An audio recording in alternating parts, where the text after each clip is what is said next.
নমস্কার বন্ধুরা, মাই অ্যাস্ট্রোলজি চ্যানেলে আপনাদের সকলকে জানাই স্বাগত। আমি অ্যাস্ট্রোলজার প্রদ্যুৎ আচার্য। এই ভিডিওতে আমি আপনাদের সঙ্গে আবারও একটি নতুন হাতের রেখার বিচার বিশ্লেষণ করে দেখাবো। হাতের রেখার বিচার বিশ্লেষণ করবার জন্য আমি যে ব্যক্তির হাতের ছবি নিয়েছি তার বর্তমান বয়স হলো 35 বছর। ইনি একজন সিভিল ইঞ্জিনিয়ার, বর্তমানে পৌরসভার আন্ডারে সরকারি চাকরি করছে। এই হাতের ভালো মন্দ শুভ অশুভ সমস্ত বিষয় আমি আপনাদের সঙ্গে বিস্তারিতভাবে আলোচনা করব। হাতের রেখার সম্বন্ধে ভালোভাবে জানতে ও বুঝতে ভিডিও অবশ্যই পুরো দেখবেন। সবার প্রথমে আমি এই হাতের প্রধান রেখাগুলোর সম্বন্ধে আলোচনা করব। হাতের প্রধান রেখাগুলো হলো হাতের আয়ু রেখা, মস্তিষ্ক রেখা এবং হৃদয় রেখা। এই হাতে প্রধান তিনটি রেখাই যথেষ্ট সুন্দর, সুগঠিত, শক্তিশালী। তবুও আপনারা যদি একটু ভালোভাবে লক্ষ্য করেন, এই হাতে সব থেকে বেশি সুন্দর সুগঠিত যে রেখাটি দেখা যাচ্ছে তা হলো হাতের হৃদয় রেখা। কারণ হৃদয় রেখাটি বুধের ক্ষেত্রে নিচ থেকে শুরু করে একদম সরল রেখার মতো হয়ে বৃহস্পতির ক্ষেত্র পর্যন্ত চলে গেছে। এই হলো বৃহস্পতির ক্ষেত্র। হৃদয় রেখা থেকে নির্দেশ করা হয় মানুষের হৃদয় ভিত্তিক দিকগুলো, যেমন প্রেম, প্রীতি, ভালোবাসা, আবেগ, অনুভূতি, মায়া, দয়া, মমতা, মানুষের হৃদযন্ত্রের কার্যকরী ক্ষমতা এবং হৃদয় ভিত্তিক সাহস ইত্যাদি। অর্থাৎ শুধুমাত্র হৃদয় রেখা সুন্দর, সুগঠিত, শক্তিশালী হলে মানুষ এই সমস্ত বিষয়গুলোর দিক থেকে ভালো ফল পায়। তারা যথেষ্ট হৃদয়বান প্রকৃতির মানুষ হয়। লোকের জন্য মায়া দয়াও যথেষ্ট বেশি থাকে এদের মধ্যে। হৃদয় রেখা যদি সুন্দর সুগঠিত হয় তাদের দাম্পত্য জীবনে যথেষ্ট ভালো হয়। অর্থাৎ হৃদয় রেখা যদি সুন্দর সুগঠিত হয়ে বৃহস্পতির ক্ষেত্র পর্যন্ত যায়, তাদের বিবাহের পরে ভাগ্য উন্নতির সম্ভাবনা অনেক বেশি বৃদ্ধি পায়। কিন্তু হৃদয় রেখা যদি একটু জুম করে দেখাই, একটা ভালো জিনিস আপনারা দেখতে পাবেন। যেমন হৃদয় রেখা থেকে দুটো সূক্ষ্ম ঊর্ধ্বমুখী রেখা বৃহস্পতির ক্ষেত্রের দিকে উঠে গেছে। এটা নির্দেশ করে যে বিবাহের পরে ভাগ্য উন্নতি তো হবেই, আবার বিবাহ সূত্রেও কিন্তু ধন প্রাপ্তি হওয়ার সম্ভাবনা রয়েছে, যেটা বিবাহের মাধ্যমে, যৌতুকের মাধ্যমে পেতে পারে, অথবা বিবাহের পরে কোনো বিবাহিত পরিচিত মানুষের কাছ থেকে উপার্জন করবার একটা ভালো বড় সুযোগ পাওয়ার সম্ভাবনা রয়েছে। দাম্পত্য জীবন ভালো যাবে। হৃদয়ভিত্তিক সাহস এনার মধ্যে যথেষ্ট রয়েছে এবং হৃদয়বান প্রকৃতির মানুষ। দেখুন, হৃদয় রেখাকে দুভাগে বিভক্ত করা হয়। এক হলো মাতৃত্বপ্রবণ হৃদয় রেখা, দুই হলো পুরুষালী হৃদয় রেখা। যাদের হাতে হৃদয় রেখা একটু বাঁক নিয়ে অর্ধচন্দ্রের মতো হয় তাকে বলা হয় পুরুষালী হৃদয় রেখা। হৃদয় রেখা সুন্দর সুগঠিত হলে তাদের মধ্যে হৃদয়ভিত্তিক দিকগুলো যথেষ্ট ভালো থাকে, তারা হৃদয়বান প্রকৃতির মানুষ হয়। কিন্তু হৃদয় রেখা একটু রাউন্ড প্রকৃতির হলে তারা হয় কিছুটা বাবাদের মতো। বাবাদের মধ্যেও মায়া দয়া ভালোবাসা যথেষ্ট থাকে, কিন্তু তারা ততটা প্রকাশ করতে পারে না, তারা একটু দৃঢ় মানসিকতা সম্পন্ন হয়। কিন্তু হৃদয় রেখা যদি একদম সরল রেখার মতো হয়, তারা হয় মায়েদের মতো, এদের মন হয় মায়েদের মতো। অর্থাৎ এদের মধ্যে প্রেম, প্রীতি, ভালোবাসা অফুরন্ত থাকে। এরা অত্যন্ত ইমোশনাল। মানুষের ছোট ছোট বিষয়গুলো, ছোট ছোট কথা এদের আঘাত করে, ছোট ছোট বিষয়গুলো আনন্দ প্রদান করে। আবার এরা অন্যকে চট করে ক্ষমাও করে দিতে পারে, কারণ এরা হৃদয়বান প্রকৃতির মানুষ। এরপরে হাতের মস্তিষ্ক রেখা। দেখুন, মস্তিষ্ক রেখা নির্দেশ করে মানুষের মস্তিষ্কের কার্যকরী ক্ষমতা। এই হাতে মস্তিষ্ক রেখা আয়ু রেখার সঙ্গে অনেকটা হাতের মধ্যে প্রবেশ করেছে, তারপরে সোজা মঙ্গলের ক্ষেত্রে নিচ পর্যন্ত চলে গেছে। একটু জুম করে দেখালে আপনারা বুঝতে পারবেন যে মঙ্গলের ক্ষেত্র পর্যন্ত মস্তিষ্ক রেখা গেছে, সেটা কিন্তু সূক্ষ্ম অবস্থায় গেছে। অর্থাৎ বোঝা যায় যে হৃদয় মস্তিষ্ক রেখা এই পর্যন্ত এসে শেষ হয়ে গেছিল, তারপরে সূক্ষ্মভাবে মস্তিষ্ক রেখা আরও দীর্ঘ হচ্ছে। এটা নির্দেশ করে যে এনার মধ্যে দিনে দিনে এনার ইন্টেলিজেন্ট পাওয়ার আরও ডেভেলপ হচ্ছে, এনার জ্ঞান বুদ্ধি আরও বেশি বাড়ছে। মস্তিষ্ক রেখা মস্তিষ্কের কার্যকরী ক্ষমতা নির্দেশ করে। অর্থাৎ দেখুন, প্রত্যেকটা মানুষের মধ্যে জ্ঞান বুদ্ধি কম বেশি দেখা যায়। অনেক মানুষ দেখবেন অত্যন্ত শিক্ষিত, অত্যন্ত জ্ঞানী, বুদ্ধিমান, কিন্তু তবুও নিজের জীবনে খুব বেশি উন্নতি করতে পারছে না।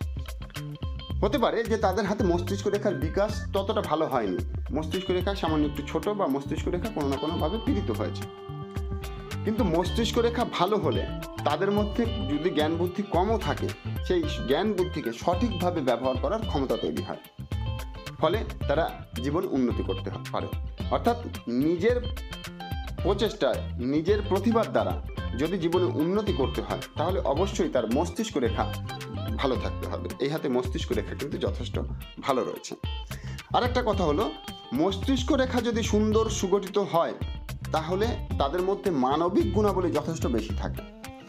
অর্থাৎ এনার হৃদয় রেখা ভালো, হৃদয়বান প্রকৃতির মানুষ, তার সঙ্গে মস্তিষ্ক রেখা ভালো, অর্থাৎ ইনি মানবিক গুণাবলী সম্পন্ন মানুষ এবং যাদের হাতে মস্তিষ্ক রেখা ও হৃদয় রেখার মাঝামাঝি অবস্থানে গ্যাপ যতটা বেশি থাকে তারা ততটা হৃদয়বান প্রকৃতির বা মানবিক গুণাবলী সম্পন্ন মানুষ হয়ে থাকে। অর্থাৎ মানুষের ভালো চাওয়ার একটা প্রবণতা এদের মধ্যে সবসময় থাকে। এরা নিজের ভালোর চাইতে অন্যের ভালো করার চেষ্টা খুব বেশি করে। এই ধরনের মানসিকতা কিন্তু এনার মধ্যে যথেষ্ট পরিমাণে রয়েছে। এরপরে দেখুন হাতের আয়ুরেখা।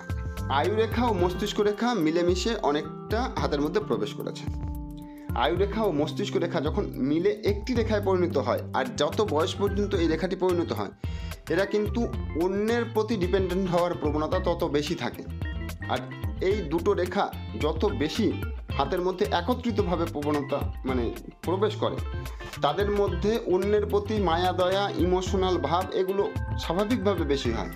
এরা রাজনীতি করলেও মানুষের জন্যই কিছু করার চেষ্টা করে। ইনি যে কাজই করুক না কেন ইনি লোকের ভালোর জন্যই করার চেষ্টা করবে। সেই ধরনের সম্পূর্ণ বৈশিষ্ট্য এনার হাতে দেখা যাচ্ছে। অর্থাৎ এনার যে বয়সে হৃদয় রেখা ও মস্তিষ্ক রেখা মস্তিষ্ক রেখা ও আয়ু রেখা আলাদা হয়েছে সেটা মোটামুটি নির্দেশ করে 32 বছর 33 বছর বয়স। অর্থাৎ এই বয়সের থেকে কিন্তু ইনি বাস্তব অভিজ্ঞতা লাভ করে সেই বাস্তব অভিজ্ঞতার দ্বারা নিজের জীবনে উন্নতির পথ প্রাপ্তি করতে শুরু করবে। আয়ুরেখা এই হাতে যথেষ্ট সুন্দর সুগঠিত, বেশ ধনুকের মতো আকৃতি নিয়ে মণিবদ্ধ পর্যন্ত চলে এসেছে, ফলে শুক্রের ক্ষেত্রে অনেকটা বড় হয়েছে। শুক্রকে বলা হয় প্রেম প্রীতি ভালোবাসা ইত্যাদির কারক। শুক্র সৌন্দর্যের কারক। শুক্র মানুষের জীবনের ভোগ বাসনা আশা আকাঙ্ক্ষা ইত্যাদি পূর্ণ করে। শুক্রের ক্ষেত্রে বড় হওয়ার কারণে প্রেম প্রীতি ভালোবাসা বলুন, মানুষের ভোগ বিলাস বলুন, এবং এই সমস্ত দিক থেকে যথেষ্ট ভালো ফল প্রাপ্তি করে। শুক্র ভালো থাকলে তাদের মধ্যে জীবনী শক্তিও ভালো থাকে। জীবনী শক্তি দেখতে গেলে আয়ুরেখাও দেখে নিতে হয়। অর্থাৎ এনার আয়ুরেখাও ভালো রয়েছে, শুক্রের ক্ষেত্রেও ভালো রয়েছে, জীবনী শক্তি এনার মধ্যে যথেষ্ট রয়েছে। তাহলে হাতের প্রধান 3টি রেখা যথেষ্ট সুন্দর সুগঠিত। এরপরে দেখব হাতের বিভিন্ন গ্রহের ক্ষেত্রগুলো। দেখুন এই হাতে সর্বাধিক শক্তিশালী গ্রহের ক্ষেত্র হলো রবির ক্ষেত্র। রবির আঙুল প্রায় শনির আঙুলের কাছাকাছি পর্যন্ত পৌঁছে গেছে। বৃহস্পতির আঙুলের থেকে রবির আঙুল অনেকটা বড়, তর্জনী আঙুলের থেকে রবির আঙুল অনেকটা বড় আপনারা দেখতে পাচ্ছেন। অর্থাৎ রবির প্রভাব কিন্তু অনেক বেশি রয়েছে। আর রবি যাদের হাতে খুব বেশি শক্তিশালী হয় তারা কিন্তু অত্যন্ত আত্মসম্মান বোধ সম্পন্ন মানুষ হয়। এরা অর্থের চাইতে নিজের মান সম্মানের দাম খুব বেশি দিয়ে থাকে। এদের মধ্যে আত্মমর্যাদা বোধ খুব বেশি থাকে। অর্থাৎ এরা সায়েন্টিফিক মানসিকতা সম্পন্ন, কারণ বিজ্ঞান হচ্ছে বিজ্ঞানের রবি হলো বিজ্ঞানের কারক। রবি জ্ঞানের আলো প্রদান করে মানুষকে।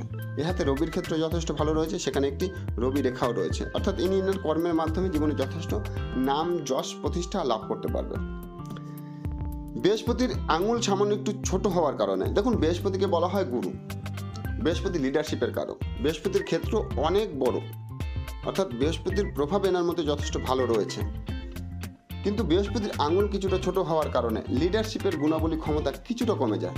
এই ধরনের মানুষেরা যদি নিজে কোনো কাজ করে, ধরুন এদের সঙ্গে 10 জন মানুষকে কাজে করতে দেওয়া হলো, নিজেও একটা কাজ করছে, আরও 9 জনকে খাটিয়ে নিতে হবে।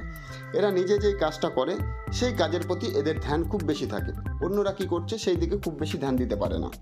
সেই কারণে লিডারশিপের গুণাবলী কিছুটা কমে যায়, কিন্তু এ নিজের কাজটা খুব ভালোভাবে করতে পারবে। বৃহস্পতি ধনের কারক, অর্থাৎ অর্থনৈতিক দিক থেকে খুব বেশি চিন্তা এনাকে কখনোই করতে হবে না। খুব ভালোভাবে জীবনে অর্থ উপার্জন করবার সুযোগ পাবে এবং সেই অর্থ সঞ্চয় করতে পারবে, কারণ হাতে একটি বিজনেস লাইন, ভাগ্যরেখা এবং মস্তিষ্ক রেখার দ্বারা একটা সুন্দর ট্রায়াঙ্গেল সৃষ্টি হয়েছে। এই ধরনের ট্রায়াঙ্গেল যাদের হাতে সুস্পষ্ট থাকে, তার সঙ্গে বৃহস্পতির ক্ষেত্র সাপোর্ট করে, তারা প্রচুর ধন সম্পদ জীবনে উপার্জন করতে পারে এবং সঞ্চয় করতে পারে। এদের স্থাবর সম্পত্তির পরিমাণ দিনে দিনে বৃদ্ধি পায়। এরপরে শনির ক্ষেত্রের দিকে তাকালে আপনারা দেখতে পাবেন যে শনির আঙুল এককভাবে দাঁড়িয়ে রয়েছে। শনির ক্ষেত্র যথেষ্ট সুন্দর সুগঠিত। একটি ভাগ্যরেখা চন্দ্রের ক্ষেত্র থেকে শুরু করে শনির ক্ষেত্রে প্রবেশ করেছে।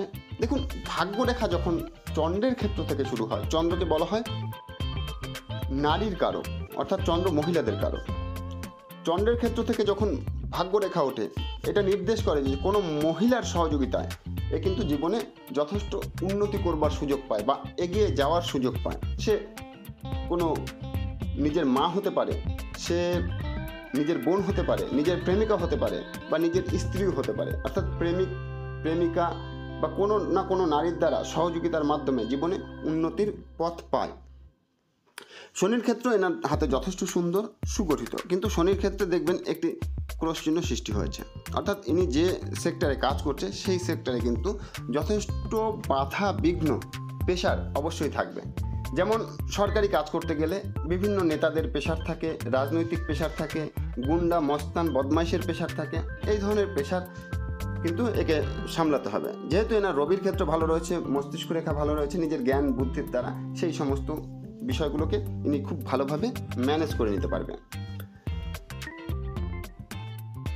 এরপরে বুধের ক্ষেত্রের দিকে তাকালে দেখতে পাবেন যে বুধের ক্ষেত্রও কিন্তু যথেষ্ট সুন্দর, সুগঠিত, কিন্তু বুধের আঙুল রবির আঙুলের প্রথম পর্যন্ত যায়নি। বুধের আঙুল একটু বক্র অবস্থায় রয়েছে।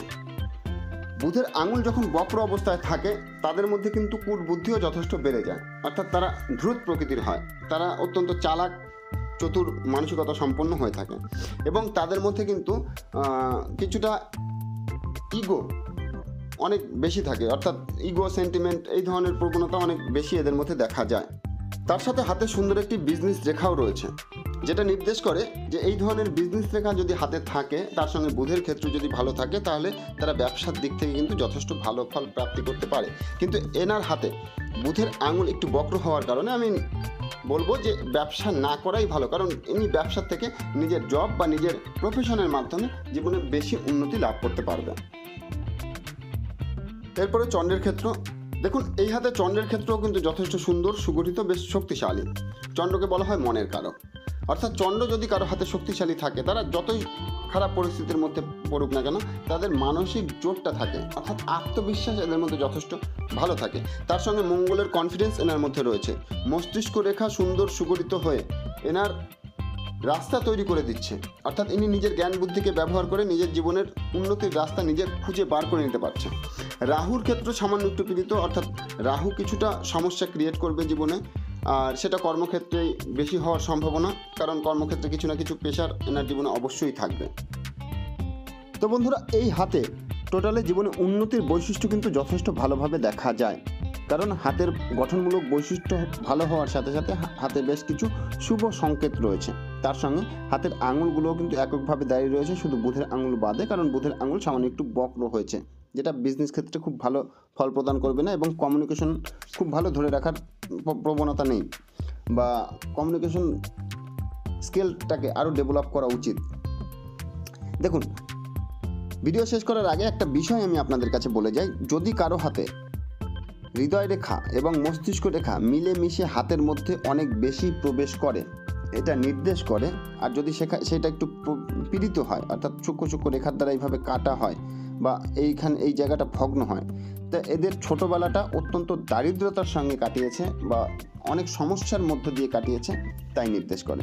কিন্তু সেই সমস্যার বয়স বা সমস্যা এনার জীবনে ইনি পার করে এসেছে। সামনের জীবনে ইনি ধন সম্পদ যথেষ্ট অর্জন করতে পারবে, এবং যথেষ্ট স্থাবর সম্পত্তি ইনি তৈরি করতে পারবে, সেটা এনার হাতের রেখায় স্পষ্টভাবেই ফুটে উঠেছে। তো বন্ধুরা, আজকের এই ভিডিও এই পর্যন্তই। যদি এই ভিডিও আপনাদের ভালো লাগে, অবশ্যই লাইক করে, কমেন্ট করে আমাদের জানাবেন, শেয়ার করে অন্যদের জানার সুযোগ করে দেবেন। যারা এখনও পর্যন্ত আমাদের চ্যানেল সাবস্ক্রাইব করেননি, তারা অবশ্যই আমাদের ইউটিউব চ্যানেল সাবস্ক্রাইব করে নেবেন। আর যারা ফেসবুক থেকে আমাদের এই ভিডিও দেখছেন, তারা অবশ্যই আমাদের ফেসবুক পেজ ফলো করে আমাদের সঙ্গে থাকবেন। ঈশ্বর আপনাদের সকলের মঙ্গল করুক, এই বলে এই অনুষ্ঠান শেষ করছি। নমস্কার।